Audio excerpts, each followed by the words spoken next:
Well, hello, it's Alan Prognieber here. How's it going? I'm here to talk about something I've been diagnosed with called Graves' disease, which sounds morbid. It's basically I'm turning into a tombstone. Nah, I'm not. I'm turning into a skinny wee wreck who's destined for a tombstone by the looks of it. So here's what happens. It's an autoimmune disease. So that means your immune system decides to turn around and kick the mince out some part of your body. For me, it's my thyroid.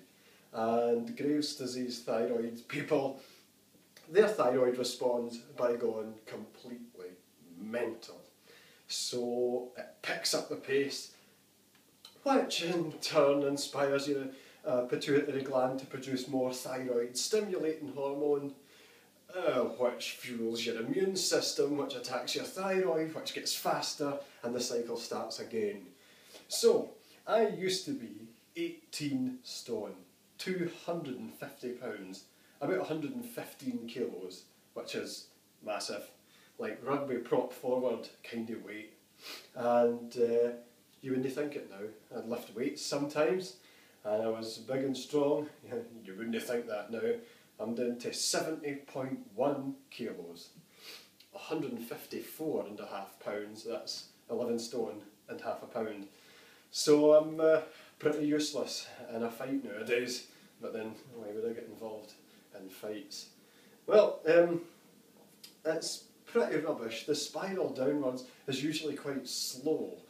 So you get a tremor, pretty much all Graves' disease people get a kind of tremor where your hand starts shaking like that when you've got something in your hand. So for example, I've got my phone here and I would have been kind of like that.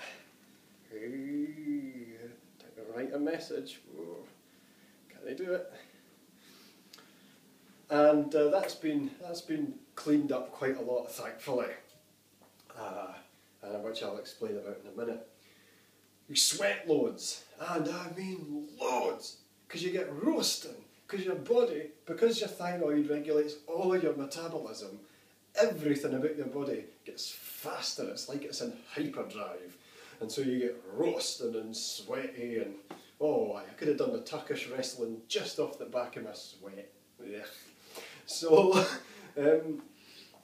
you get sweaty, you get shaky, you get a fast heart rate.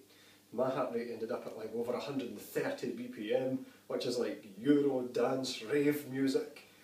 You didn't want to listen to that, so just stay clear it, whatever you're doing. And I started losing my hair. Yep, even my receding hairline here is part of the deal, which is a terrible shame. And the first question they asked me at the doctors once they found out I had Graves' disease is, do you go to the toilet a lot and pass a lot of wind? That's pretty much my dream question. Yep. So just beware, that might happen as well. So, how do you find out? Well, I was at church one day and a woman called Anne Meadows, who was a nurse, tried to give me a cup of tea. And I was shaking and brrr as usual. And I put it down and she says, "Hi Alan, do you notice you have some swelling in your neck?" And I do. So, Vicky, if you want to get a wee bit closer to see that. It's massive. It's like It used to be bigger than that. Oh, aye. But it's huge anyway. It's like having an Adam's apple, but like having an Adam's watermelon. And, aye. So, and I had been stung by a wasp roughly there before, but this thing wasn't going away. So I went to the doctors and they took a blood sample from the elbow, got the needle out, lovely.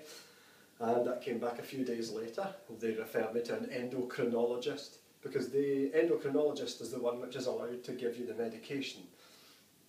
She asked me a lot of questions, like about going to the toilet and so on, and various other things. And it was confirmed that I have Graves' disease. Oh, brilliant. So what do you do about it? Well, for me, because of my fast heart rate, they put me on beta blockers, which essentially slows the heart rate down. It's something to do with adrenaline, which I'm not going to go into. And there's an anti-thyroid thing called carbimazole, which is a leading thing to use in the UK. In America they use methimazole. So I've been on that for a month. I go back to my hospital appointment on Thursday. We're going to see how that goes, and hopefully it's starting to take some effect. 40 milligrams of the stuff. So if they have to, up the dosage, then I imagine I'll be rattling around shortly. I don't think there's anything else important to say. I've stopped the tremor pretty much. It's a wee bit there.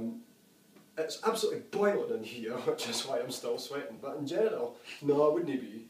But I'm glad it's boiling because outside it's freezing.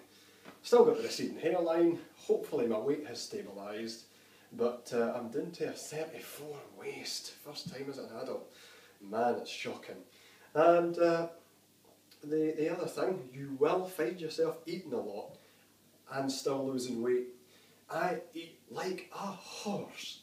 Like, not your average horse, like kind of horses that would be like the size of a brontosaurus. That kind of horse. So, well, like a brontosaurus. And still losing weight. So my appetite's beginning to slow down a wee bit, but nothing off the scale. Maybe my body is going, hey, remember when you used to be massive? I want to be like that again. So, because frankly, I don't like when I bang into something and I move, not it.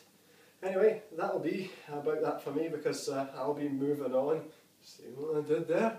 And thanks to Vicky for recording, and I hope you have a lovely evening. Any questions would be appreciated, because I want to share as much subjective experience and objective reality of good medical knowledge about this condition, because I'm sure you're doing what I did when you were diagnosed with Graves' disease. YouTube, Google, Wikipedia, the lot. You find out everything there is to know and you trawl it like the North Sea. Well, happy hunting, but I hope you get treatment soon if you have Graves' disease. Bye.